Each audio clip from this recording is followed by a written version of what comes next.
Yaa Gyasi, Homegoing. Yes, we will go to the water now. Put away your things. Going to the beach with old lady was one of Marjorie's favorite things in the world to do. Her grandmother was not like other grandmothers. At night, old lady spoke in her sleep. Sometimes she fought, sometimes she paced the room.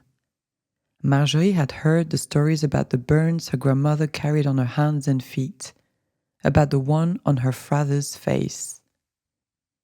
She knew why the Edouezo people had called her crazy woman, but to her grandmother had never been crazy. Old lady dreamed dreams and saw visions. They walked to the beach. Old lady moved so slowly, it was like she wasn't moving at all. Neither of them wore shoes, and when they got to the edge of the sand, they waited for the water to come up and lick the spaces between their toes, clean the sand that was hidden there. Marjorie watched as her grandmother closed her eyes, and she waited patiently for the old woman to speak. It was what they had come for, what they always came for. "Are you wearing the stone?" her grandmother asked. Instinctively, Marjorie raised her hand to the necklace.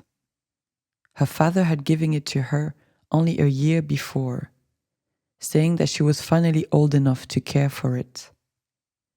It had belonged to old lady and to Abena before her, and to James and Quay and Effia the beauty before that. It had become with Mame, the woman who had set a great fire.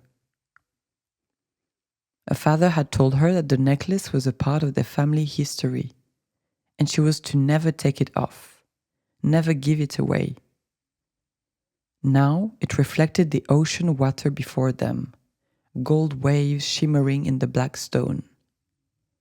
"Yes, old lady," she said. Her grandmother took her hand, and once more they fell silent. "You are in this water," she finally said. Marjorie nodded her head soberly. The day she was born, 13 years ago, all the way across the Atlantic, her parents had mailed her umbilical cord to old lady so that the woman could put it into the ocean. It was old lady's only request, that if her son and daughter-in-law, both old themselves by the time they decided to get married and move to America, ever had a child, they would send something of that child back to Ghana. "Our family began here, in Cape Coast," old lady said. She pointed to the Cape Coast castle.